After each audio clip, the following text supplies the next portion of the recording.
Hey, you guys. Uh, so I'm up late, and I'm up late for a reason. I'm up late because I was watching Meechee X's live. I think she put it up today or yesterday, her most recent live, and I'm gonna be playing some clips for from that live here. I'm not going to, and I haven't. Although obviously other YouTubers are welcome to come up. I did not invite any, because I know people have varying feelings about speaking on this topic. I've spoken, not specifically to murking pigs, right? But um, just to using force of some kind as part of revolutionary action and my viewpoints on that. And so I know everybody is not comfortable talking about that. But you know what? I'm going to talk about it, but I didn't want to put anybody else on the spot. So I'm going to be playing some clips from Meechee X's live, and then I'm going to be talking to you guys about my thoughts on what she said. And the language is going to be very strong. Oh, hey, Taz. You may not want to come up for this. Hey, Frantonio. So anyway, let me go ahead and play the first clip. I'm going to be like playing, and then I'm going to be stopping, playing and then stopping. Before I get started, I do want to say this.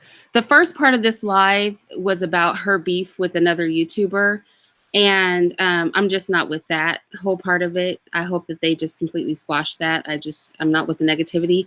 So I specifically only am going to be dealing with what she said about people taking up arms and who they should take up arms against and her reasoning. I'm solely going to be dealing with that in this video. Hey, Frantonio.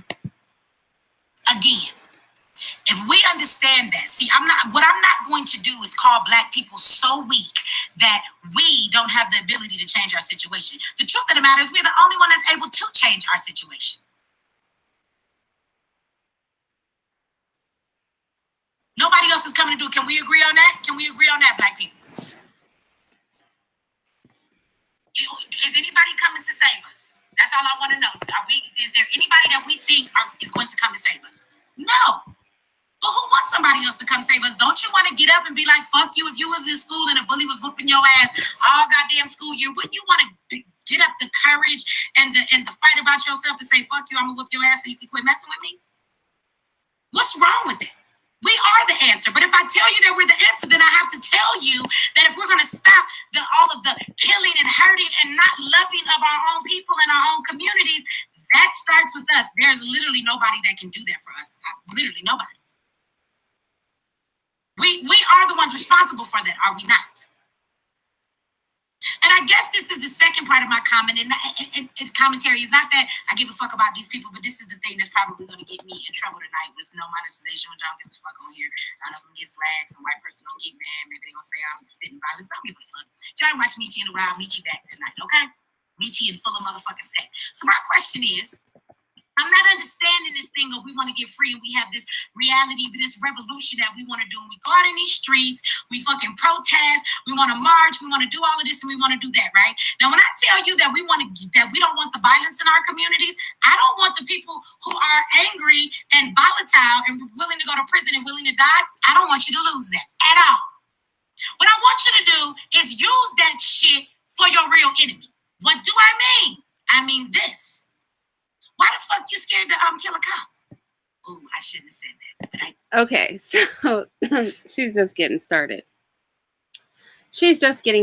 So I'm just going to interject briefly here, and then we're going to hear her out. We're going to hear the rest of what she had to say. There's only about 30 minutes of this to listen to, and we're going to listen to it. So, hi, Clarence. This is what I will say, all right?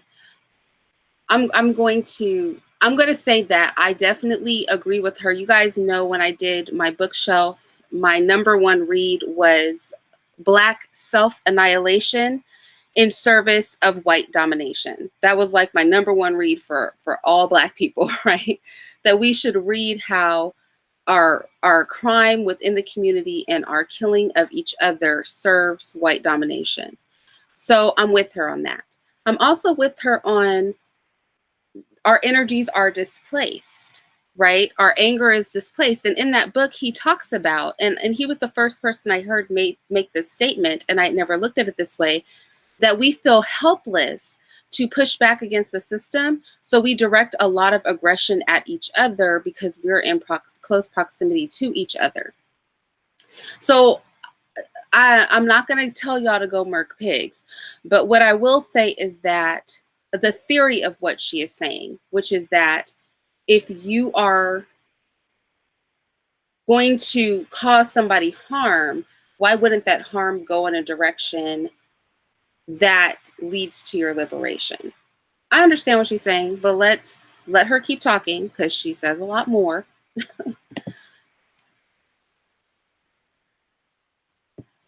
All these cops that's out here fucking with our children, killing our people innocently, but yet and still we'll stand around, watch it happen, won't say shit. Why? Let me guess. Because if you do, you might go to jail or you might get killed. Sounds like what the fuck is happening to us already. So, again, I'm not going to tell you guys to go out and murk any pigs, but this is what I will say. I will say that I have made videos and I have spoken about this too with like the stop and frisk or police harassment, the situation where the woman was on the floor and, you know, 6 officials are trying to rip her baby out of her arms.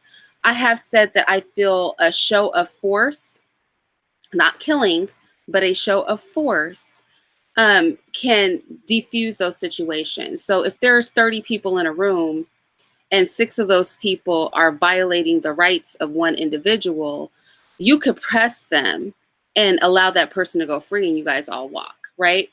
If there's a visible let's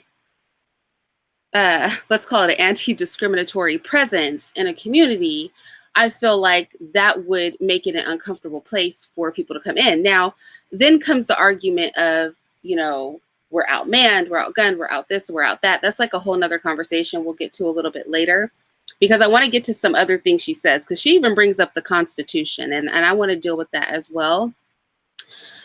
So in theory, I understand what she's saying. Again, I would not condone murking pigs, okay? But I definitely can understand where she's coming from. I get the spirit of her rhetoric. Let me say that. So, I don't want to change the gangbangers. I don't want to change the brothers in the hood who want to do that shit. I just want them to learn who to do it towards. If you are going to give your life away, and if you are willing to be imprisoned, and if you are willing to be killed, make that shit count for something. The fuck? That's the difference between the fantasy of a revolution with all these picket signs and this marching and this protesting and the boycotting and this and the that. Like at the end of the day, all of that woofing don't scare a bully. When you stand up to it, it do. I don't understand that. I don't understand if anybody want to say, oh, you're giving rhetoric of other people. Fuck you. Go watch my shit. Did a whole video on this. I've been saying this. Why is George Zimmerman still alive, but Nipsey Hussle gotta die? Why a nigga who wearing another color than you gotta die over some territory that none of y'all own? Because black folks don't own the hood. We don't buy the hood, right? We just sell on the block.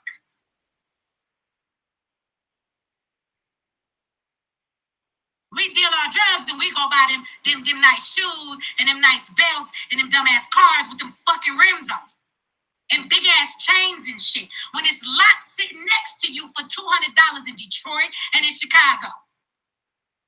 You can own the whole block and flip the block, but you're trying to flip bags.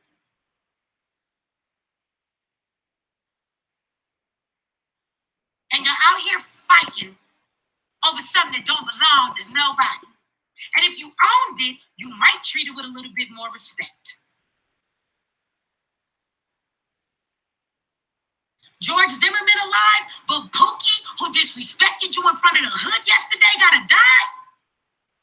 Really? Really? Zimmerman, even though you know where to find him, you know where his shit is at. Not only this nigga still out there, he out there talking shit. He keep harassing people. He be threatening folks, saying shit like, I'll shoot you like I did that little nigga boy. Y'all ain't heard these stories?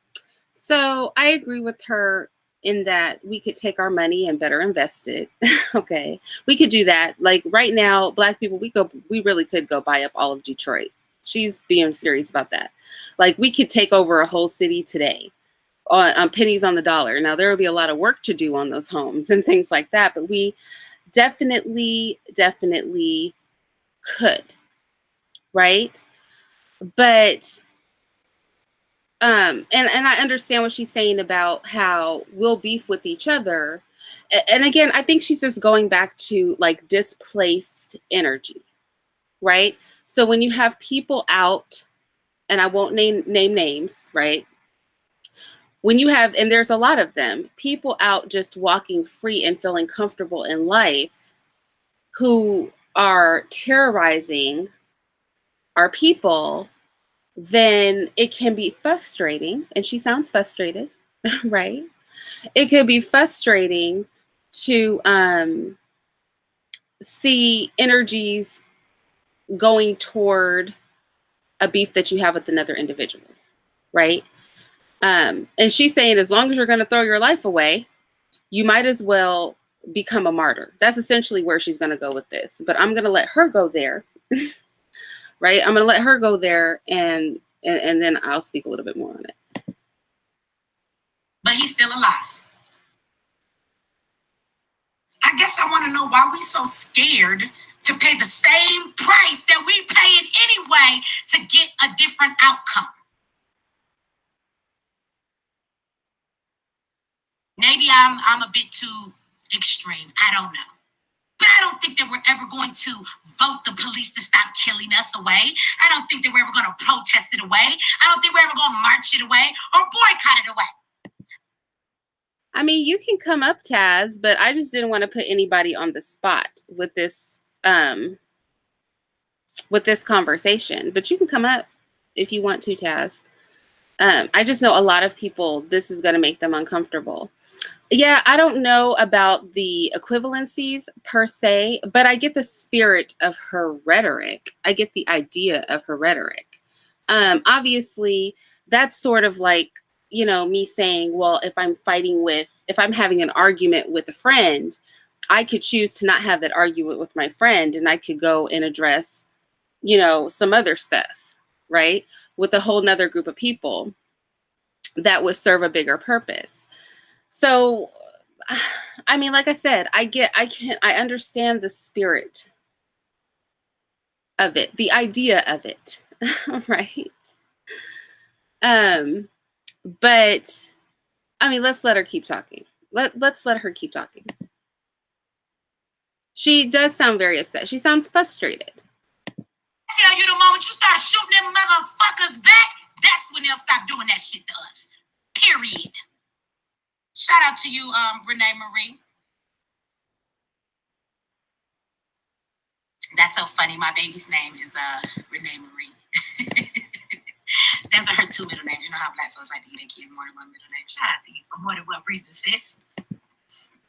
Thank you for the donation and your wonderful middle names. Your name, that's my baby's middle names. But I mean, seriously, let's think about that.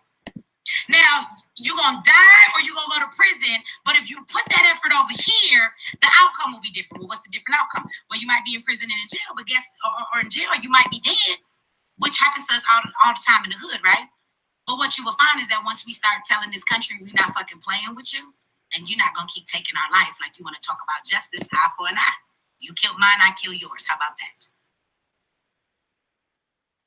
What you gonna find is going to happen.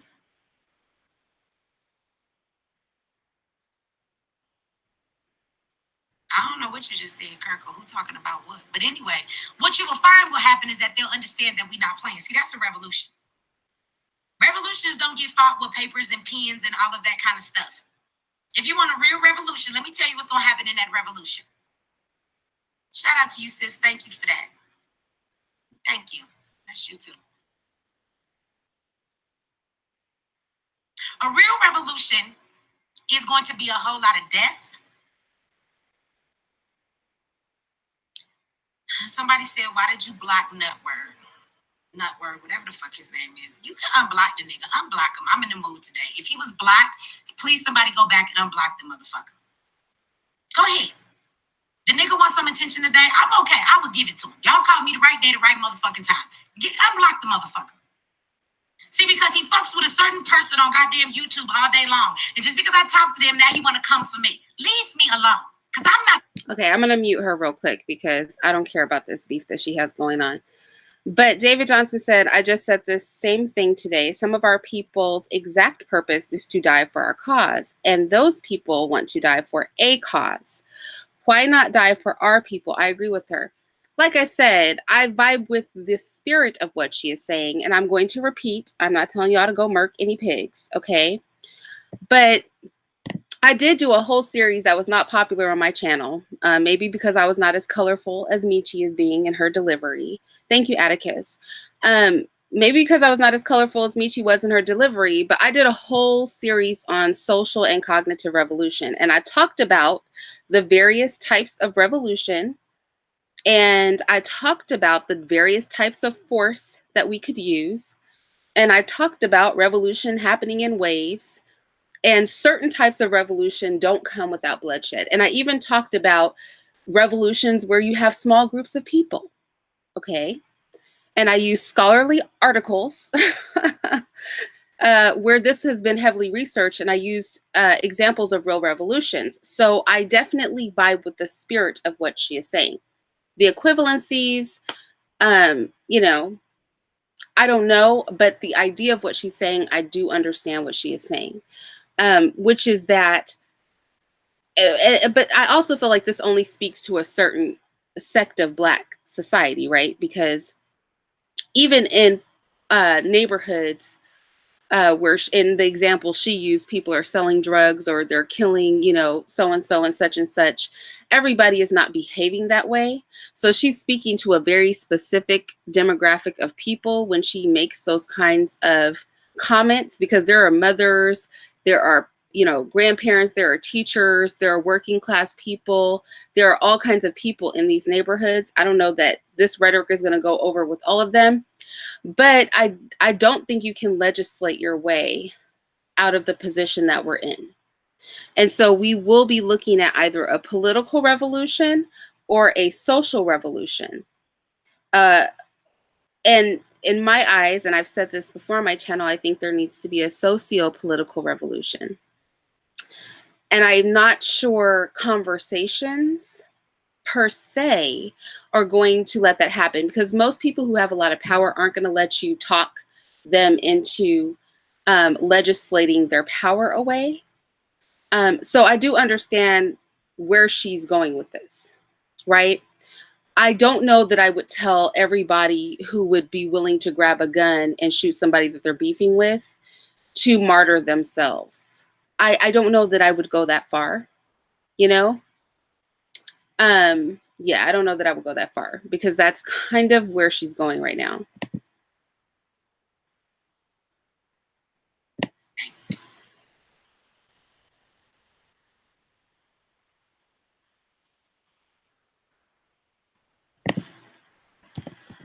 So I want y'all to ask yourselves that. What a revolution really is. Y'all think a revolution is pretty? You don't think that it's going to come down to fire, violence, murder, death, imprisonment? We're talking about overthrowing the country so that things will be equal for all people. If we don't like the way the... Okay, let's stop. I'm not sure if the terminology about overthrowing the country is what's up, but she's about to explain why she thinks that's the case, and I'm going to speak on it. Country is ran. Let me tell you, the politics is bullshit. Politics is never going to get us anywhere. We're not going to vote our way out of this shit. So therefore, how do you change the whole political structure? Called a revolution. It's called overthrowing the government that has given you the structures you don't like. You do know that in the Constitution it says that you, the people who feel if you are being treated a certain way by your government and your people, right, that you are allowed to question that and overthrow the government in that way. But then they have turned around and made laws that simply say that if you try to overthrow the... Okay, can anybody name that amendment? Because I was trying to figure out, like, what amendment is she talking about? I actually carry a constitution around, and I could be missing something. Does okay, Taz, I did send you the link, Taz. I mean, I feel you on that. If her, I do feel you on that. Taz said the problem is that she and her children aren't going to be the ones to set it off. Well, Constitution of the United States, I looked at the Second Amendment because that's the only amendment that I could think of. Oh, she's referring to the preamble? Oh, okay.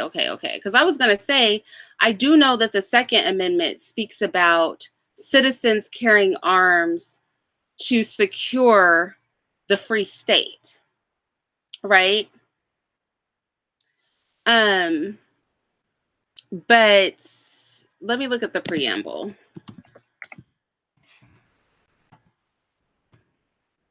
Because she kind of threw me off with that. I'm about to look at the preamble right now. And as I do, I'm gonna let her talk. Government, you considered like against the country, and you can actually go to prison for like 20 years, and that's the way to keep the people from rising up. So unless y'all like gun ho on like like getting up and just some fire and some violence and some death and some murder in this bitch and some demands and willing to die for something that count, don't talk to me about a revolution. And I guess I want to know, why can't we talk about a revolution? We kill each other every fucking day. We kill each other every day.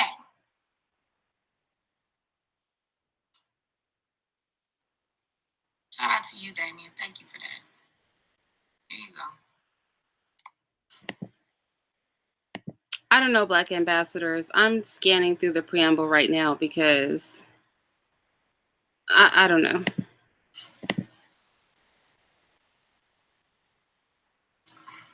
Gee, Michelle, it ain't even Tuesday, but I'm acknowledging y'all like it's Troll Tuesday. But anyway, she said she can't even take me serious. I know. I can't take y'all serious either. People who feel that way. We can go out in the community and we can kill our people all day long, and we commit all of these damn crimes against one another. We can shoot up neighborhoods and kill babies in their sleep. We see it happen all the time. Our people crying, their 6-year-old dead, they was in the bed. So I can't take you serious, right? If you agree that this shit is okay. I'm just saying, if you're willing to die, what we scared of? Because we obviously not scared to die, and we're not scared to go to jail because we pay that price every day so that we can attack one another. I'm just saying, can we start going to jail for whooping some white folks' ass? Can we start going to jail for shooting some white people for the shit that they do to us? That's all I'm saying. If you like, fuck it, I'm going to go to jail. Like, can you just kill a cop instead? They killed one of our people. If you really just want to throw your life away, brother, and go to prison or die, can you just find out where George Zimmerman lives, go to his house, and wait till he come outside, kill him, and then go to jail for that? Can you do that?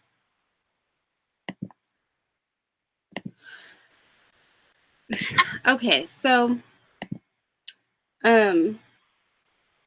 I mean, again, I understand what she's saying. I cannot find, like, I'm in Article 4 of the preamble, and I just, unless I'm missing something, I'm just not seeing. You think she's on target, Paul? Well, I mean, I feel like this, and I think honestly, Taz brought up a good point. I think when you start talking about martyrdom, and individuals making choices, I think if you're not going to lead with that, then that is problematic. Now, she's also a woman, so I'm not really looking for her to lead with that. But I mean, I understand her idea of misplaced aggression. Again, I don't think y'all should go murk pigs. I don't think anybody should put themselves out there to be a martyr. I definitely don't think that we should be killing each other in service of white domination. And I do think that we have displaced energies that we can redirect I definitely don't think we're going to legislate our way out of the current position we're in. But there's like this area between where I understand where she is saying and where she is. And I'm having a hard time like jumping over that gulf, right? Like I'm with her, but there's like a gulf between where she is and where I am that I can't quite get with.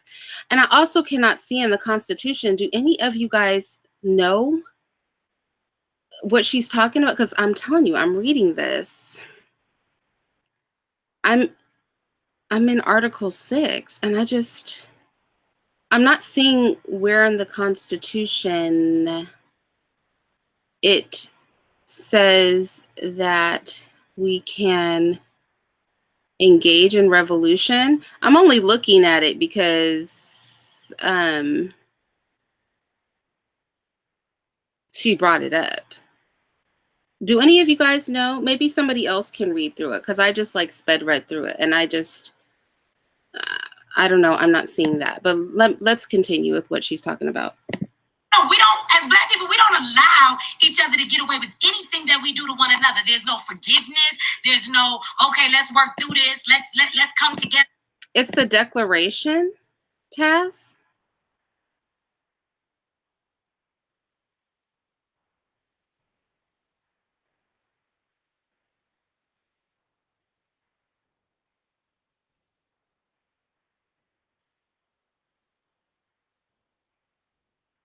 It's a declaration. Why don't I see it? Taz, what is the wording? Because I'm not, hold on.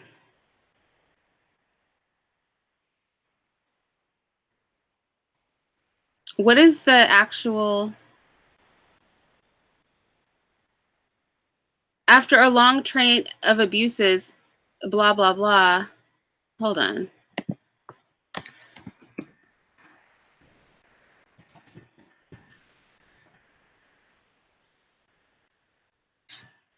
Oh, and usurpations. Oh. Okay, let me see.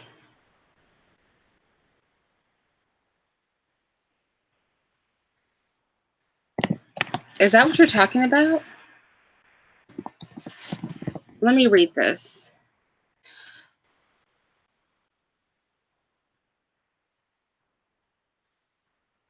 Oh, okay. Yeah. All right. It says, but when a long train of abuses and usurpations, pursuing invariably the same object, evinces a design to reduce them under absolute despotism, it is their right, it is their duty to throw off such a government and to provide new guards for their future security. Let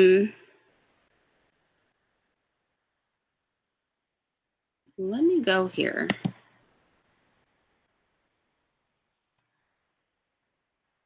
Yeah, I'm reading it.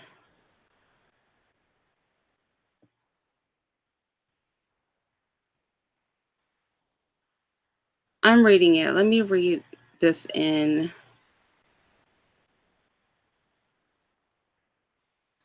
Okay, so, all right, well, thank you, Taz.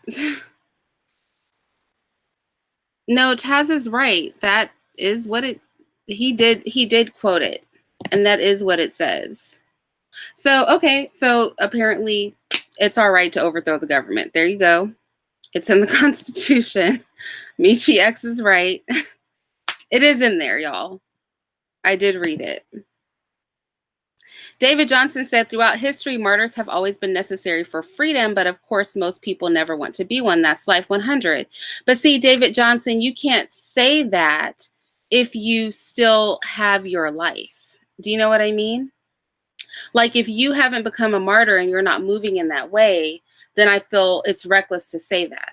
Like, if you're putting in the work, then I think you can say that. she's a woman, so I can't hold her to the same standard. Like, your name is David, I'm going to assume that you're a man.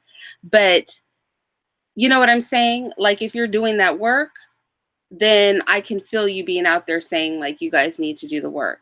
But, you know, yeah, well, I read the text. The text literally says, but when a long train of abuses and usurpations have happened, and reducing them is just not something that's being capable of being done. It's their right. It is our duty as American people to throw off such a government and provide new guards for the future security, which is a socio-political revolution. That would be ousting the government. And I've said this many times on my channel. That's why I said I vibe with what she's saying to a degree, right? I'm not going to tell you guys to go martyr yourself or murk pigs, but I have said many times, I think that we need to completely tear down the system we have, and a whole nother system needs to be in place. This is not going to work. There's not going to be any assimilating properly into this. But let's let her keep talking. None of that. But we always kumbaya with the fucking enemy. Let a white person shoot up a church, and what's the first thing people on the news 24 hours later, black folks, well, we forgive you. They didn't even ask for forgiveness. They didn't even fucking tell you they were sorry, but we forgive you. We don't have that same love and compassion for one another.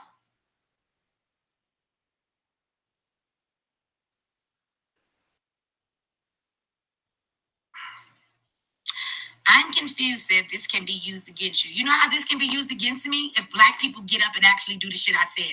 And if they send me to jail because a bunch of black people get up tonight and be like, yeah, what she said makes sense. Let's just go kill some motherfuckers. I'll go to jail for that. I don't give a fuck. Ain't nobody finna do that, though. You know what's finna happen? This video finna get flagged. A motherfucker ain't finna monetize on it. I don't know. YouTube might take the bitch down. You know, worst case scenario. That's what's...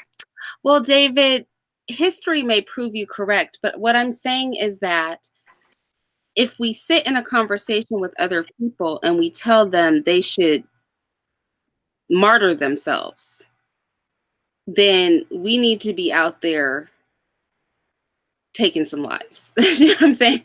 Like, I just don't think, I mean, if we make the statement, then we have to be down to do the work of the statement that we're making. That's all that I'm saying. I'm not saying that you're wrong. I'm just... Hi, Tara. Okay, Go ahead. so can you hear me, Irene? I can hear you. What up?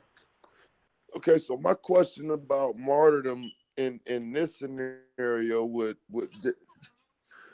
it would basically be you know, Micah Johnson and Gavin Long did that. They're not really viewed as martyrs by the greater community. Some of us view them as martyrs, but not the community. So how many people have to view you as a martyr for it to be worth it? Because if you're doing it for your people, shouldn't the majority of your people respect the act? I mean, you were getting a little glitchy toward the end. You understand what I'm saying? No, I understand what you're saying. I was telling you we're getting a little glitchy toward the end. I'll say this. I'll say that a lot of people didn't know about them, but I will say again, y'all, I'm not telling you to martyr yourself, but what I will say is that if enough people are moving that way, I think it will get more attention, and then more support will be behind it. We're talking, we're talking several million people, right? Tens of millions of people. And so to get the attention of even half of that group of people, I think, a few more people are going to have to make moves in that way. And it's going to have some exposure. But I think it could touch a nerve in a lot of people. I think if the work starts getting done, it will touch a nerve in a lot of people. But again, y'all, I'm not necessarily telling you guys to go out there and martyr yourselves per se, but that would be my response to what you're saying, Taz, is it can matter if it provokes other people to get on that bandwagon and do the same, right? Wrong. And see, that's why I wouldn't mind debating her on this. Because again, now can you hear me? You can hear me, No, right? you sound a little computery. Can you I hear can me? hear you, but you sound a little computery. I hate this goddamn phone in this house, man. Here come.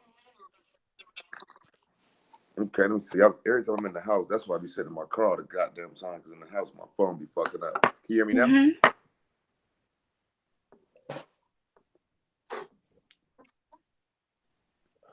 Okay, so if you think about what happened with Alton Sterling, when that happened, and then Philando Castile happened, Micah Johnson went out 2 days later, and then Gavin Long was inspired by Micah Johnson and went out. So I'm saying, like, we have tangible examples of black men who went out and did this already, and they're not loved and respected by the community. Therefore, why would anybody else want to do it? Right, but I don't think as many people may know about those instances as could know about it or Shit, know what was or know Micah what's behind in it, right? Dallas. Well, Shit, they left manifestos and shit. Everybody know what that nigga did in Dallas. I think people know that shit. They know what Mike Xavier stood for. They just, you know what I mean? It wasn't, people didn't support it because it was random cops. It wasn't a target. You know what I'm saying? I mean, I saw a lot of people not in support of that act just because it was random.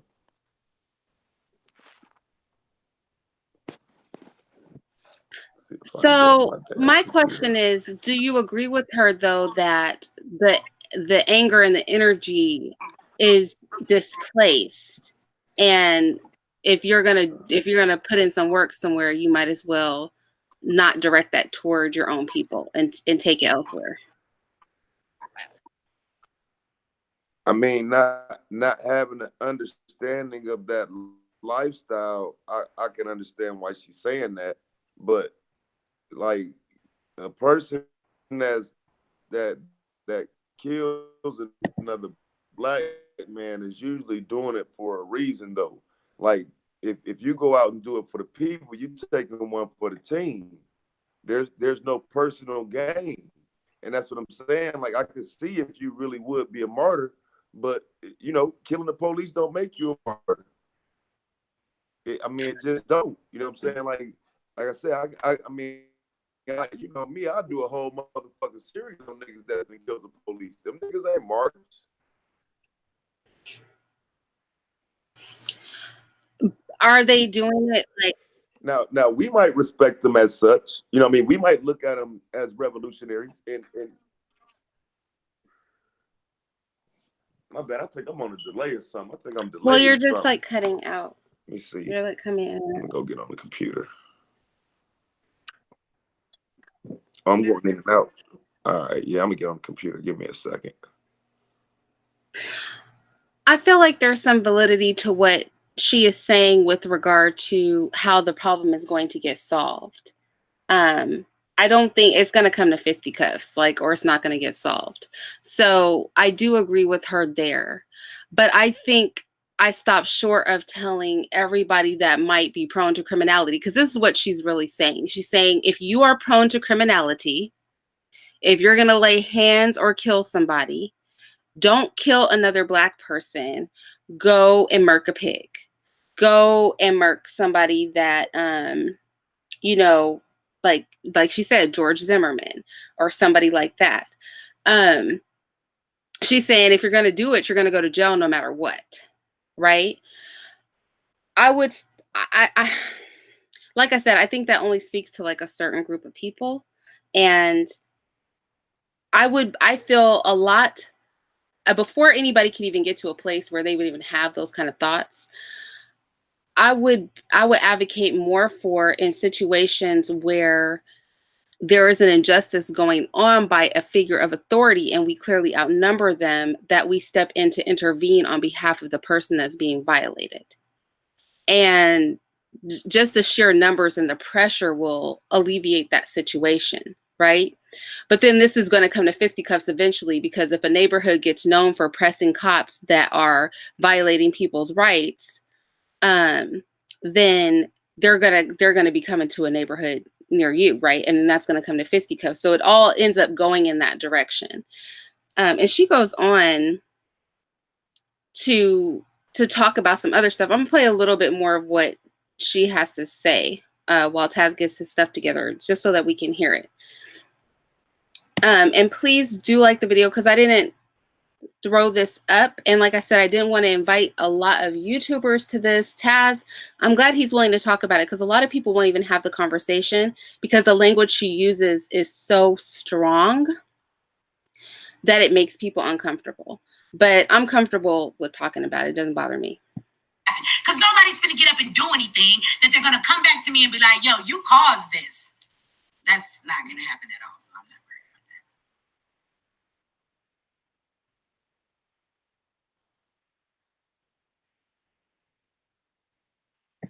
That's what I'm saying, Jasmine. What are we scared of?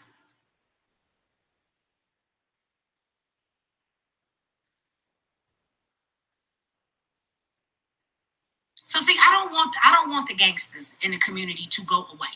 It's not what I want. I want that fight that our people have in our community, and I want them to learn to use it in the right way. I want them to use all of that against the right people and stop using it against each other. I don't know how we're ever going to be able to fight for our freedom if we don't come together in unity, right? And unity has to start there. Not that we all have to get along or be each other's friends, because that's unrealistic humanly. But what that does mean is that we're not so quick to want to dismiss each other or fight each other. Like, how the fuck we fight the enemy when our focus is always against one another? Well, Bentley, if you want to fight for your country, join the military. Okay, I could agree with that, depending on what the military is doing, right? So when we're talking about usurping a system that is severely violent toward and crushing the liberties of a certain group of people, if the military is not going to do that work, I mean, how many times has the military been turned against their own people? So I hear what you're saying, and I do agree with it. In a perfect world, I don't know that that's going to solve this particular problem that she's referring to in this conversation. So I'll just say that.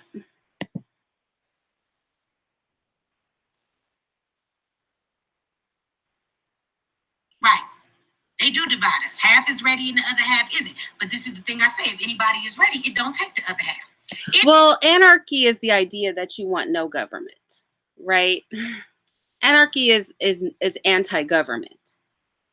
But nobody's talking about anarchy, right? This is talking about a socio-political revolution. And the idea of this should not be too off base, even for you, Bentley, because the founding fathers, people brag on them being individuals who engage in socio-political revolution. People call the Constitution a revolutionary document, right? So if that's the case, then I can make the argument that this country was founded on that. And she did correctly quote our Constitution in saying that it's our right to usurp a government and replace them, right? Which is not anarchy, right? But usurp a government and replace them if they can't be controlled. Like if they're getting out of control and they're not serving the people, that can be corrected. So, you know, in the scope of this conversation, I definitely, we would have to agree to disagree. One, because nobody's even talking about anarchy, right? Because anarchy would mean we want no kind of government.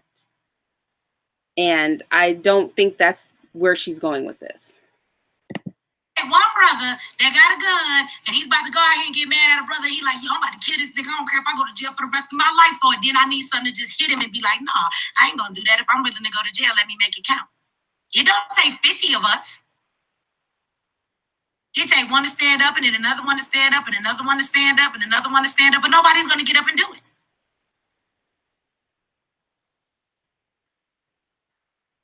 I know, Damien. I ain't done my Streamlabs. I need to. I know. I be the donations. YouTube take 30% of it. They be getting their shit in.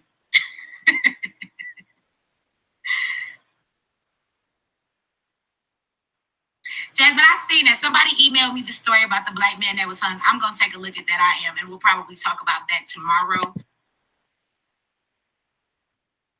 So I'm glad that we had these conversations, you know, about how we got to where we are, what the root of all of that is, and white supremacy and all of those good things, right? It's important to understand where we came from so that you, for this reason and this reason only, you should understand the history of white supremacy and how we're here today. And you should understand that for this, so that you understand where it came from, so that you can narrow down what the root of it is, the attacks that they use against us, so then you can begin to make a plan of counterattack. If you're going to get that knowledge and we're not going to use it to figure out a way how it is that we come back at our enemy once you know you've been fought, then there's no point in even understanding all of that. Once you understand that, it's time to make a plan of attack. And it's also a time, and I'm gonna tell you right now, if we want to stop the violence in our communities, that's up to us. It's called making a plan. So while we're sitting and we're always talking about, did white supremacy do it? Did this person do it? What the fuck going on? We're giving all this motherfucking commentary because everybody wants to hear it. My question is, where are the conversations in the community around this that says, how do we change this?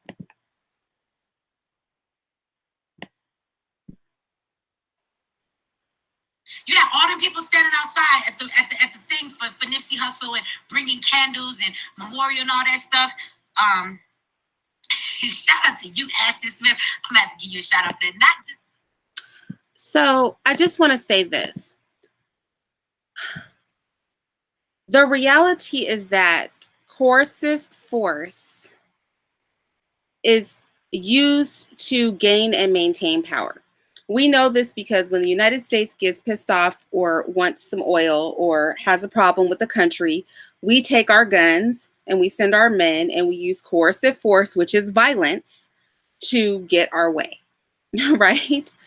That's how the world works. So power comprises of anything that will establish and maintain the control that one group of men has over another group of men. I don't know why we act like we don't understand this. We have a standing military for a reason. And our military is not just here to protect the United States, because we send our military out to go screw up other people that aren't even really threats to us, but have things that we need. So we know that coercive force is the name of the game. I cannot really disagree with her there, because power covers all social relationships. There are power dynamics in all social relationships. And it can range from physical violence, right, which is what she's talking about, like literal physical violence is a form of power, to psychological and mind control. Like there's a range, right, of power that you can have over people. And so that's why I said I'm okay with having this conversation, because for us to sit here and pretend like we don't understand that you could play mind games with people to keep them under control, that you could just beat the hell out of somebody and get them under control or take over power of them. Why we understand this on a visceral level, but when it comes to application, it's hard for us to palate it, I don't know. Because literally that's what makes the world go round, right? Isn't that what keeps citizens in check? Coercive force, the fear of punishment, the standing military. The first thing anybody says is, well, they have guns, they have more people. So I can vibe with her on that. Now, again, I'm going to tell y'all, please do not go out and martyr yourselves. I'm not saying that. Okay, she's saying that. I'm not going to tell you guys to go murk pigs. Like, we're not going to get into all that here, but I do want to have an honest discussion for us to sit here and pretend like we don't understand that mental control and physical force are how you get and maintain power. I think that would be a disingenuous conversation. So we can't say that she's coming all the way out of left field with some stuff, because we know that this is really how power is taken and maintained over a group of people. It's just a fact, right? It's just a fact. to you, they did. They went public. Was it Friday? It's like, that's not how that shit works. I wish it did. Brother or a sister, and they want to go do something to a black person. Have they ever gotten that upset at the officer that they was gonna do it and nothing would stop them? You know what stops you? Because somehow we respect that blue uniform. But why? Why? I just really want to think about why. Why do we respect that blue uniform? It's a blue suit with a regular man in it. Who, if this motherfucker been killing our people and we're tired of him killing us, my thing is, what makes him any different? He's just a man in a blue suit. You do know that the consequence is the same if you kill him. They're gonna shoot you back, right? Somebody said fear is why. But okay, let's talk about that. And we scared. That's what I've heard several times. Okay, we scared. Fear is why we don't do it. But how come we don't fear doing that to one another? Because brothers is not so scared, right? Brothers are not so scared at the end of the day that they be like, yo, I'm not gonna go out there and shoot a homie because I don't want to go to jail. I don't want no gang members to retaliate against me. We're not scared of that. So are we really scared, or are we scared to go against our oppressor and the colonizer because Stockholm syndrome is set in? We're scared to go against them. I don't think that we're scared of death. And I actually really agree with this, what she's saying. And in my video, the one I just did, Decolonize, I brought up Stockholm syndrome too, because we really do, like, we operate, it's true, we do operate on a level of almost insanity when we deal with these issues. We will eschew certain behaviors and we'll try to slide around them whilst those behaviors are prevalent and perpetrated in mass toward our people. And I think that that's just an interesting, I think obviously we don't want to become like them, but it's going to take more than a conversation. Like, if somebody's MO is to use violence and mental games to control people, that's not a group of people that you're going to be able to go to and have a kindly dialogue or come up with the right argument or, convince them that the way they're doing things is not working. Remember that at the end of the day, the white elite have a plan that includes universalizing the monetary system globally, right? So to have one currency for the earth, and they've started this with the EU and trying to get them to all use one currency. And then they're going to bring in other countries if they can get good control over Africa. But, there's a China, European, African struggle for many of the countries in Africa right now. And to have a one world government. So this is kind of what they're on. These people are not going to stop their plan at global colonization and domination because we had the right conversation with them. They're not going to let a conversation with a bunch of Black people, peons at that, stop them from achieving what they believe they can achieve, which is complete and total world domination. And they're doing a good job. The colonizers are doing a good job on this earth. I mean, they're stretching their hands far and wide throughout the earth. And so I just don't see them stopping that gravy train because we make the right argument. I think that's a little delusional. And I think we have to be somewhat honest in that if you believe that, you're kind of living in a delusion, right? I'm not saying that, I'm just saying that once we acquiesce to full participation in the system, what we're acquiescing to is to go along with the status quo, whatever that may look like. And you may get a few cookies and crumbs thrown down at you to keep you in check, which is why I did that social revolution series, and how they avoid social revolutions is to throw you crumbs to keep you satisfied, to keep you comfortable. So we might get all those things, but that's not going, they're going to keep their power. So participation in a faulty system is acquiescing to them keeping their power as long as they can make you comfortable enough not to care. because otherwise we're having a very different conversation. And this is where I understand where she's coming from. Otherwise, we're having a different conversation, recognizing that we're not going to talk them out of their bigger picture. And therefore, the only way to escape being a subject in that bigger picture is going to be to make it clear to keep your hands off, right, of this community. And the only way that's going to work, if you have an aggressive person trying to pin you down to the ground, you don't hold a conversation with them. You start kicking and screaming and you fight back. So I can understand that part of what she's saying.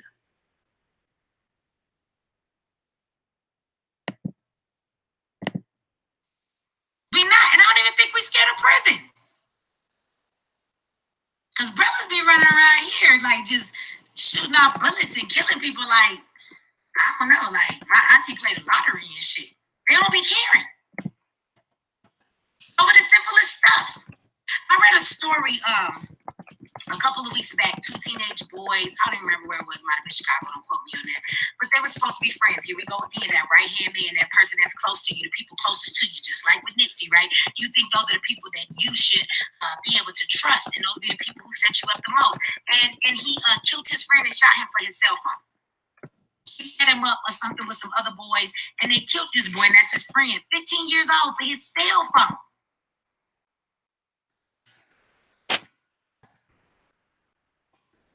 I've seen too many brothers shoot another dude and be dead over you stepped on my shoe. So I don't know. Are we scared?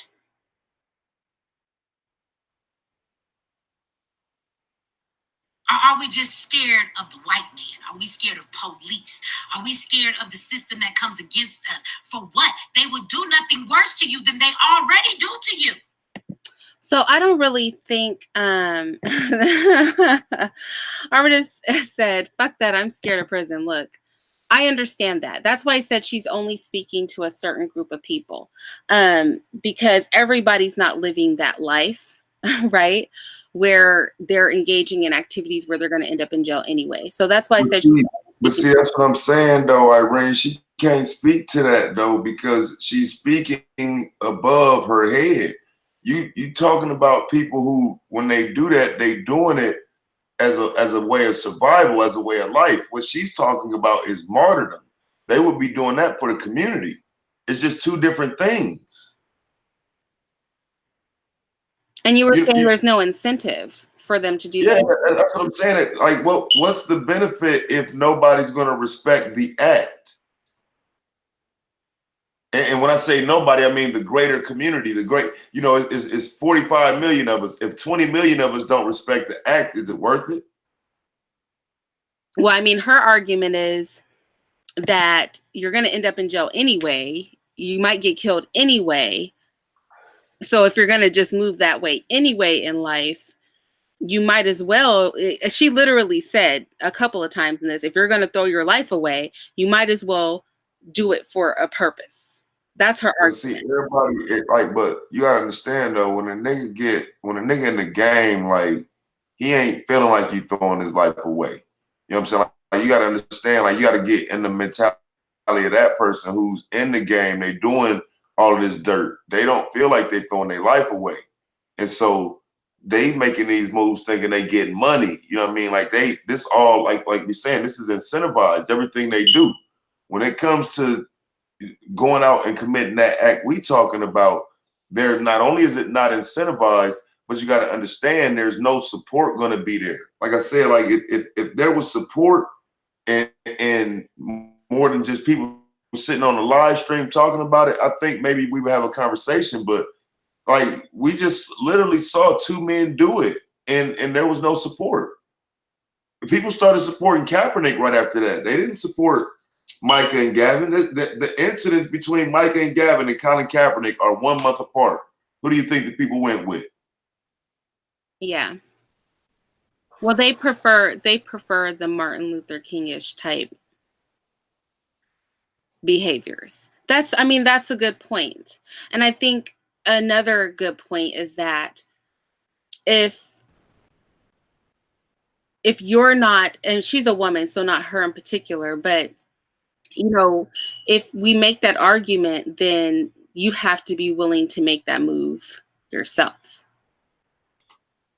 Right. To really be in a position to tell somebody that they should move that way, that you need to be able to do that same work alongside them or before them as the example. I was gonna say you gotta go out and do it first. You know what I'm saying? You gotta, you know what I mean? You gotta set the example, because you asking me to throw everything away for something that I can't point to as being tangible today. So you got to show me you willing to do it before you can convince me I need to do it. Shit.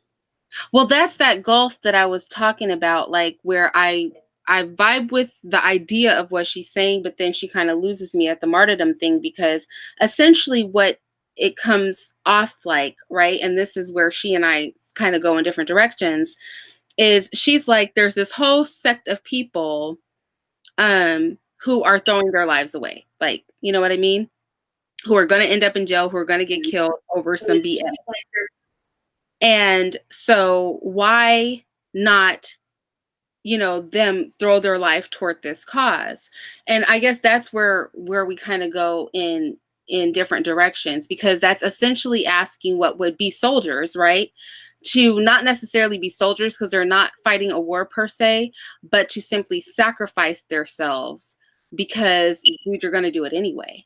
And so that part of it is where it starts to just rub me slightly the wrong way. I can understand the argument that a lot of these men are literally like soldiers because they're willing to do that work and they're doing it all day, every day.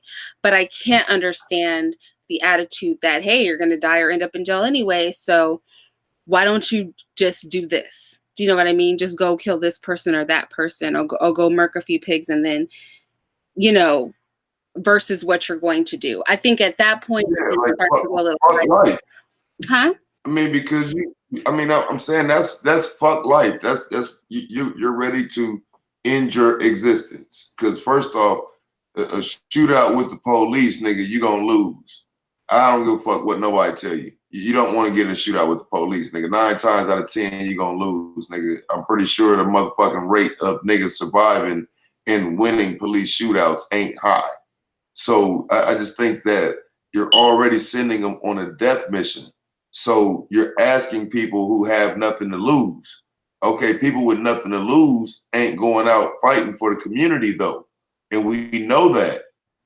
You know what I'm saying? So I just think it's a wash to say that. And it's like that's why I say a lot of these people just speaking to be heard, like not necessarily to get the best outcome or to get the best thought process going. They want to be heard. Yeah, I agree with that too. I don't know that she gave the best recruitment speech. I mean, I'll say that. I mean, like I said, I understand the idea of displaced energy. I understand the idea of, you know, refraining from black on black violence, especially if it is promoting and aiding white domination in any sort of way. I understand the idea of if you're the one that's with the shit, then you might as well do, you know, fight for our cause. But that, I think, an organized attempt to create an army of people to help set the system right so that it's fair and just to the American people, Black people, right? Then that's one thing. Simply telling people like you're going to screw up anyway, so you have nothing to lose at this point. And I think she literally made that statement. I think that is something a little bit different. So that's like where she loses me. She loses me like around that point.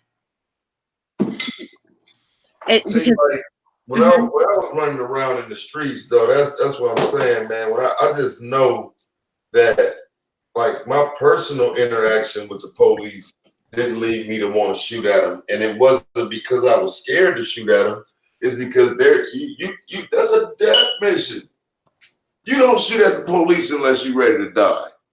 You know what I'm saying? Like, I just think it's fucked up to make it sound like, all right, y'all niggas go shoot at the police, get this bitch popping, and we'll see where we go from there. Okay, we're not going anywhere from there. We just gonna have a bunch of dead niggas. You know what I'm saying? Like that's not a tangible plan for somebody that you want. You know what I mean? Like because I'm just thinking about the type of black men you talking about. Okay, so you send these niggas out to shoot at the police, and then what about their families? What about their life? Like it's just not like people only shoot at each other because of shit they've done to each other. Niggas ain't just out shooting at each other because you black or because, you know, we just hate each other as people. You know, people shoot at each other because they've done things to each other. So I don't think that element belongs. You're talking about two different conversations So and two different problems. AVMD, you can't win a physical war. Why? Why do you think that? Why do you think that we could not win a physical war? Is it because their weapons are more advanced? Is it because we're outgunned? Like, what is it? Because I actually did, like I said, a whole series where I talked about many countries where common people won physical wars and enacted revolutions in areas where the military had superior forces to them. So I'm not really sure what you mean by that. Like I said, I'm not knocking the idea of what she's talking about in theory. It's where she runs with it, basically telling people, you know, and it's also to me like that's a waste of resources. Like if you really believe in your heart that these are the people who will do the work, why would you ever tell them to just throw their lives away? Like why would you ever tell them to just go ahead and allow themselves to get locked up or murk a cop just because, you know, they're going to do some off kilter stuff anyway? Like I would think the conversation would go like just slightly different than that. So, but I just want to say, AVM, you can win a physical war. Vietnam is a really good example of that. And she talks about this a little bit later in the live. She talks about like wartime strategy and like what that should look like when your enemy is has more resources than you do. And that's like a whole nother conversation. But I would just have to I would just have to disagree with that. Well, let me introduce something else too, though. On that tier part of this, though, a cop would be real low on the totem pole. You know what I'm saying? Without going too much into it, I mean, just think about what I'm saying. Why are we talking about cops? You know what I'm saying? If you're gonna do it, you know what I mean? If we talking about just go and do it, why are we that low on the totem pole? Yeah, I agree with that. I think strategically speaking, I would have to agree with that too. I think strategically speaking, that would really be a dumb move. I would think if you were going to be on a kamikaze mission, because that's essentially what she's promoting people doing, you would want to be very pragmatic about where you direct that. You know what I'm saying? And so I think. So I wonder if she was just kind of ranting and venting and just making an example of something, or if she was very literally serious about thinking that that was a good idea in the way that she explained it, you know, with that kind of execution, because she goes on to recommend a book for people to read about, you know, how to strategize when you are outmanned or outgunned. But you know, Taz brings up a good point. There's no strategy to what she was suggesting. So let's say if somebody were to take her seriously, which she has, you know, a lot of energy when she speaks. So if somebody were to take her seriously, I would feel like that would almost be a wasted body. Even those young men who were trying to do what they could, I think there would have been, and I think Taji spoke to this, because they were just random cops and there was no direction to it. It kind of affected the optics of that whole thing. So I think, yeah, I would agree with that. Like the strategy of it is like a little bit, the strategy of the whole thing is a little bit off too. But that's not to discourage anybody. At the end of the day, there are tyrants, right? And there are oppressive people who take over countries where they are outnumbered by the people that they are oppressing, and they hold them down by force. But that's because they're not getting a lot of pushback. And I just don't think it's enough to say that there are more people on the oppressive side or bigger weapons. I don't think that that's like going to be a measure of it, because if you just study guerrilla revolutions, you would know that that's like literally not the case. But I do agree with her about the displaced energies. Like, we need to not, we spend a lot of energy tripping on each other, which is really ironic, because at the beginning of her video, she spent a lot of time, you know, beefing with another Black person, only to do a whole live about not beefing with other Black people, but redirecting your energy. That's just a little bit of interesting. It's like an interesting observation that I noted. I'm gonna go ahead and play a little bit more of what she had to say.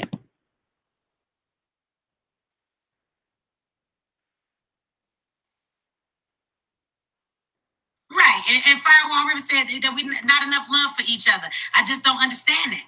Because for as much as we say, see, love is an action word, right? It's not just something you say; it's something you do. But when I look at Black people's actions, our actions in this country, my question would be: do we love white people that much? Because we treat each other like we hate one another. But the white man, we can talk all the shit we want about him, but when it comes to actions, we don't take no action against the white man. I'm sorry, Irene. Can you pause there for a second? Yeah. Okay, so I'm looking for my fucking I got a emergency pack of rolling papers here. I just don't feel like going to the store. But just tell me something right quick. This did you say she was beefing with another YouTuber on this live stream? Yeah, the first 30 minutes of the live stream are her beefing with somebody. And oh God. All right, man. I listened to the rest of it. Okay. Matt said part of the reason it may not be possible to win a physical war has nothing to do with equitable interest and how has to do with equitable interest and how entrenched we are in the system. I completely agree with you, Matt D. I 110% agree with you. The mental war will be the biggest barrier, and the fact that we are very comfortable. But then that's one of the keys to avoiding revolution. And because, white people have this down to a science, because before they did anything else, they played around with these ideas amongst each other in their own country. And so they have learned to make people comfortable, because uncomfortable people are more likely to revolt. So I completely agree with you, Matt D. But let me go ahead and play a little bit more of what she's talking about. Niggas will tell you they love you all the time and be lying. Just be talking. Shout out to you, Divine. Thank you, King. So talking is one thing, but actions is another. Actions tell me we hate ourselves and we love the white man. Because of the actions that we take. Now, it's been conditioned in us, yes, and we've been colonized that way. But once you know better, you do better.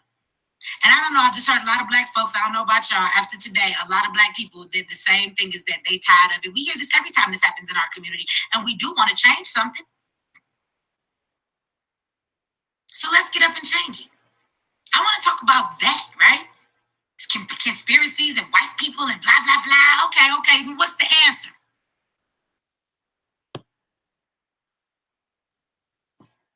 Somebody said we talk before we walk. Yeah, we do. But I think we've been talking for a long time.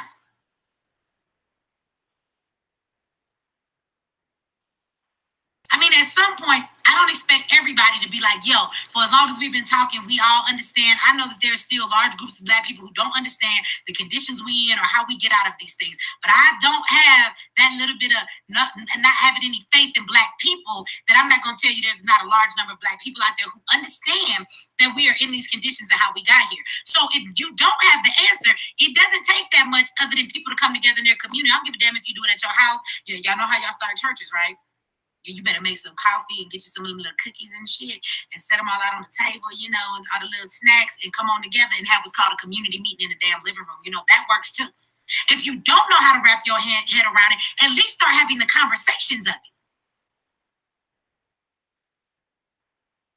in your community. What's going on in the community? What's the problems? How do we fix it? How do we do what we need to do? But if we're not even going to talk about it, all we're going to do is talk about what happened and how we need to do something else, but we don't ever get to the solution part of it. And that's why I guess I'm a little bothered. Shout out to you, Miss Parker. Thank you for that. You have to have a balance. We do talk, but how many of y'all, even in the chat watching me right now, how many of y'all feel that you understand the conditions we're in to a great degree? Maybe not all of it, but you understand. You do understand the conditions we're in. You know what? And I just want to say, if you look at the chat box for this video, which I downloaded this to my computer so I could deal with it easier, but if you watch the chat box's video, everybody in the chat is like, yes, yes, like we need to do this. Like, yeah, you know, they're all talking about putting in that work. My thing is that if they were serious, and this is what's kind of like frustrating to me. So she's talking about this whole thing, right? And so everybody in the chat's like, yeah, there's a few hundred people there who are claiming that they're with it. But if they were really with it, they could walk away and do the work. But that's not what they're going to walk away and do. They're going to walk away and watch their favorite program. They're going to walk away and, you know what I mean, go to sleep, get up and go to work in the morning. And I'm not saying like they shouldn't do all that. I'm just saying that it's just, it's just a lot of talk and encouragement, because I'm sure those people in the chat aren't the people that she's asking to sacrifice themselves. And so I feel like it's a lot of encouragement about the idea of someone else going and, as she put it, you know, just throwing their life away because that's what they're on anyway. And like I said, to me, it's like a very different thing than trying to do something organized and that makes sense. But let me let her keep talking. The way that our communities are the way they are, but at the end of the day, you still say that I understand that, and we need to get up and find a way to stop doing this. We're our answer, and maybe you're just stuck at the answer. Like I understand what's going on, but I don't know how to deal with the violence in our community. We can't get there till we have those conversations. And I'm sorry to tell anybody else on here who believes this, that conversation cannot consist of white supremacy. Shout out to you, Scope King.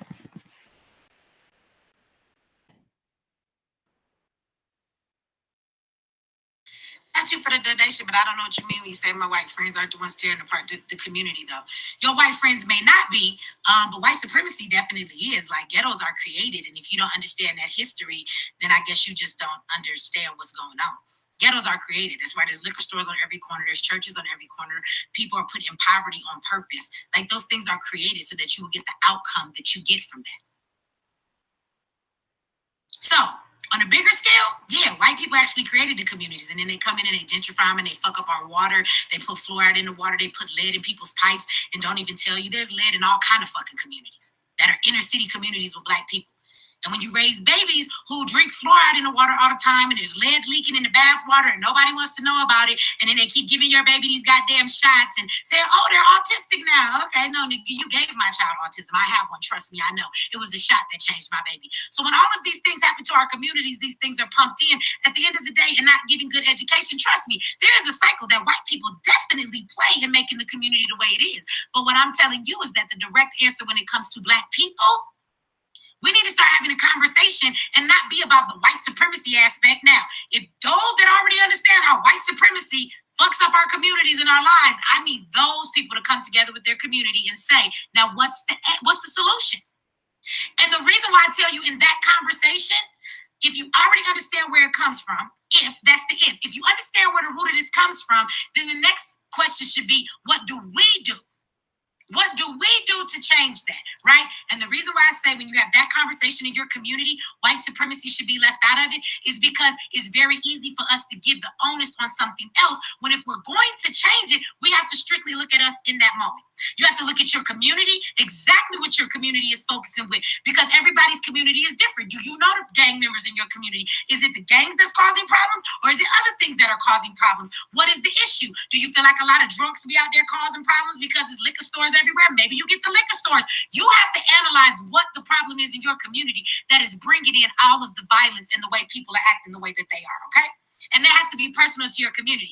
But it also has to be, okay, hold on. Skull King says, I understand. So she is actually doing something where she, well, she's not doing it yet, but she does say that she's about to do I don't want to call it a tour per se, where she will be going to different Black communities in the area.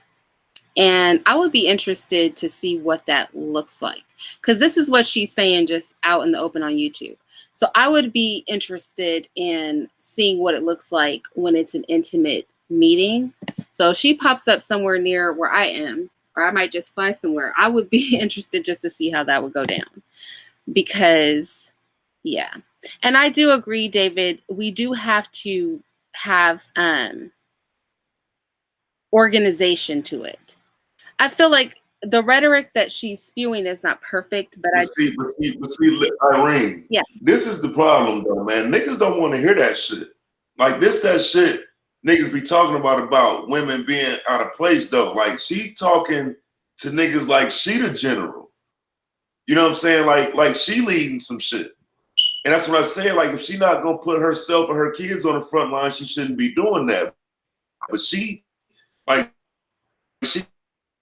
talking too strong about some shit that's gonna cost lives. I don't know if she understands the logistics, but she just talking about it like it's just cool. Let's go do it. I just think that's crazy. Yeah, no, I do agree with that. She is talking a lot like she is playing the position as far as like how she's speaking the way I would expect a man to do. Who was really like talking about organizing a bunch of other men to put in some work. So I do agree with that. But I don't think she's about to do that. I don't think she's actively doing that right now and just like hiding it from us or anything like that. So, I mean, that's a very good point. But like I said, I don't think that her delivery on all points is perfect. I think it's interesting she did two contradictory things like in the same live, like half the live is one thing and like half the live is another. But like I do vibe with the general idea of what she's talking about to a point. Like I'm with her, and then she kind of loses me. But I am with her on the organizing things within the community, and that people know their own communities the best. I do agree with that. And that you can organize things together. She's speaking as a mother who lost their 33-year-old son today. Did she lose her son today? Goodness rated view? Is that what you're saying? She lost her son today? Are you talking about somebody else? I don't know who he's talking about. You make anybody do anything. I mean, let's be real. Let's be real. I can talk all the shit I want. I mean, you might smack somebody, you might hit them up, you put a gun in their head. You can make people do some shit. But I mean, in all reality, like, can you make anybody genuinely get up and do something that they don't want to do? No. But who do you have the ability to have complete control over no matter what? Is yourself. And so what I'm telling you is that in this situation, we have to be accountable to ourselves. Because you can't make anybody else do anything. So that conversation needs to be based around your community and us as Black people, what it is that we need to do so that we can stop the violence in our community. Because regardless of how it got there, it is our community and our people and our men and our children and our women who are out here pulling the triggers. They're the ones out here with the guns. They're the ones out here with the mentality of let's go and do this. So that's what we have to directly deal with.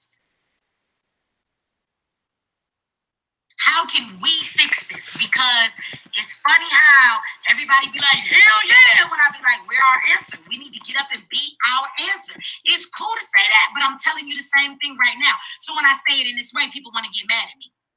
No, it's white supremacy's fault. Yeah, but right now, who gonna change it? White supremacy, I'm gonna keep saying this. They gave it to us and we got it from them. Gave and got implies you have something now that belongs to you. So if it belongs to you, even though they gave it to you, once you recognize what they gave you and you don't want it, it is only your responsibility to get the fuck up and get it off of you.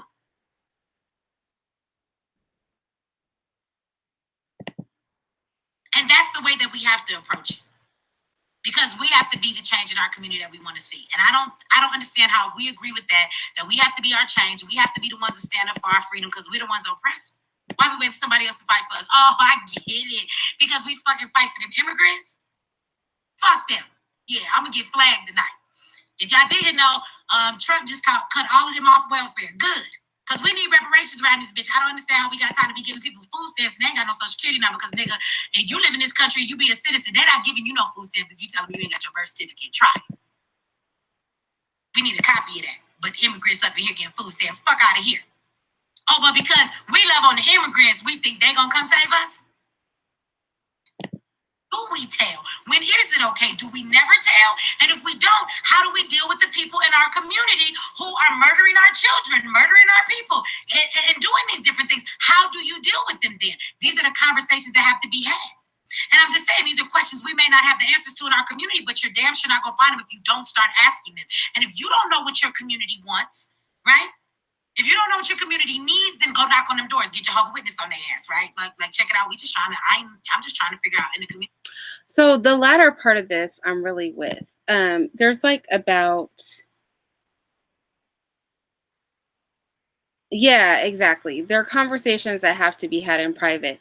The end of this, I'm really with, as far as the organization and like having those conversations and things like that. And I presented something very similar in my video on Chicago, like seeing that in execution, how the community can take control of like what's going on and even monitor the police that are in the community. So I definitely understand and I agree with the latter part of this. So like I said, I'm here and there with this one, y'all. It's like 1 a.m. here. I know for everybody else, it's probably even later. I'm with it. To a point. I do not think that people should be out there martyring themselves. I do not think that, you know, I'm not going to tell you to murk the pigs. I'm not going to go there. But I do think there's some validity to misplaced energy, redirecting that, facing the reality of the situation, organizing within our communities. Like, I think there are good takeaways from this. And one of the takeaways that I hope that she gets is that you don't always have to reciprocate. If that's, because I think that's how what she said she felt she was doing. I don't know that that's the case. But you don't have to reciprocate energy for energy. And when she's having a live essentially telling Black men, because I'm sure she's mostly speaking to men, that instead of harming another Black man or coming for another Black man, they should go for someone else. I would love that if she would take that advice for herself, because I'm sure just as important as she felt it was to spend the first 30 minutes of her live speaking on that other issue that she has with another Black woman, that as much as she felt that energy was properly placed, the gentleman that she's talking about feel that handling business between them and whoever they have an issue with, that energy is properly placed. So she should be able to understand where people are coming from when they just want to handle something with another person, even if the other person is Black. Or we could all agree, right, to not place our energies into tearing each other apart or reciprocating what we feel are injustices by other Black people, especially if there are things that we could truly, truly brush off. Like, some stuff really has to be dealt with, right? Somebody touching your kids, you know what I'm saying, harassing your wife, on some real crazy stuff. Obviously, we have to deal with that. But a lot of these things we could really overlook. But then I would want to see, before she goes into a long, speech about that, for the lead off to not be her not doing that. Do you know what I'm saying? So now, granted, talking smack about somebody and like full on murdering somebody is like, those are two totally different things. But the idea of the spirit is the same. So I don't know. I'm interested to hear what you guys think. Please do thumbs up the video on your way out. Taz, thank you for talking to me about with me about this, because I think that her language was so strong. I think there's just a lot of people who would not want to even have the conversation, because the conversation makes people uncomfortable. But I was comfortable talking about it because I've talked about this particular topic and my feelings on it many, many times on this channel. The very first panel I ever did, I spoke on this and people said I was trying to get them killed. And that was anybody's first introduction to me on a panel here on YouTube. And that was over on O'Shea's. So I've always been of the idea that I recognize like there are cases where other things need to be done. Now, I wasn't trying to get anybody killed, just FYI. I just was, I spoke in hypotheticals. My hypotheticals made people uncomfortable. But I do think that we need to organize within our communities. I think that is a fact. And I would love to see us better utilize our energies here on YouTube to move these conversations into the real world. So in that aspect, I'd be interested to see how, when she starts moving about with these city drops that she's going to be doing, what work she really puts in there and what these look like. And like I said, I definitely want to drop in on one of them because I like to see it firsthand for myself. And I think these are things we can do within our community. Just as easily, I mean, it's not as easy as like clicking in a chat box or hashtagging something or vocalizing something with our fingers on a computer or a phone. But it definitely will have more impact, because the worst thing I think that can happen is that we leave these situations, these conversations, and when we go back into the real world, nothing about how we are moving in our everyday life changes.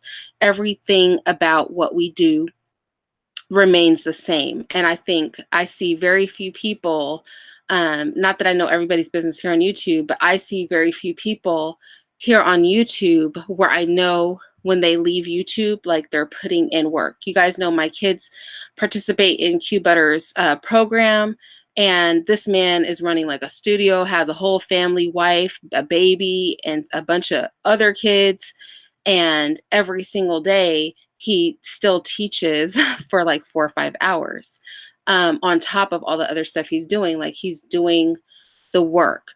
And I know Nyla and Taz went up to support the family of that young brother, and that's like doing the work. Meechee is saying she's wanting to get out in the community and meet people in person and have these small community meetings where hopefully some really productive things are being discussed, and that's doing the work. Oh, you just donated to him? Yes. I mean, that's money well spent. Like, he's really, really doing the work. Like, he really, really is Black ambassadors. So,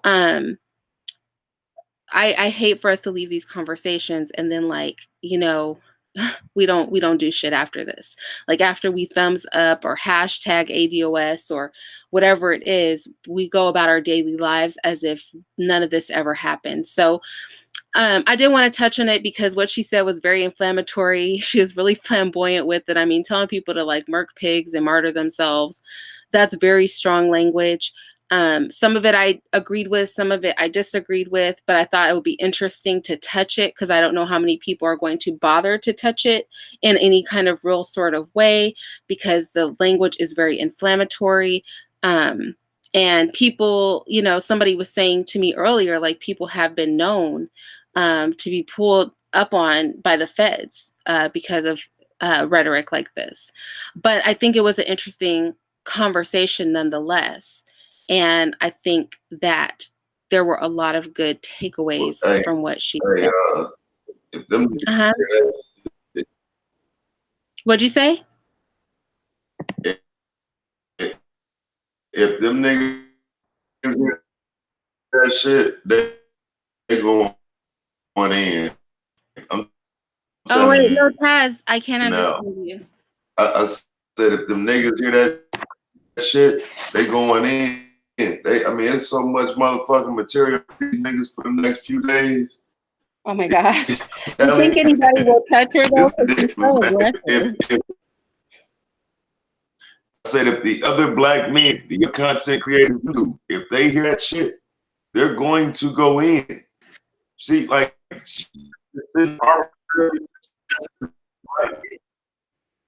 I mean, but you just sitting up suggesting black men go lose their lives and put their lives on the line. Wait, Taz, wait. Virtually nothing. Taz, I can't hear you. Say it. And you just sitting up just saying it like it's just cool to do it. Niggas ain't finna say that shit if they hear that shit, man. I just hope they'll hear it. Yeah.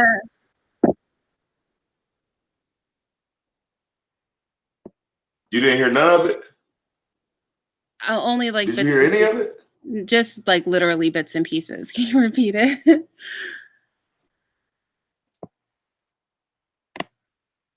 Taz?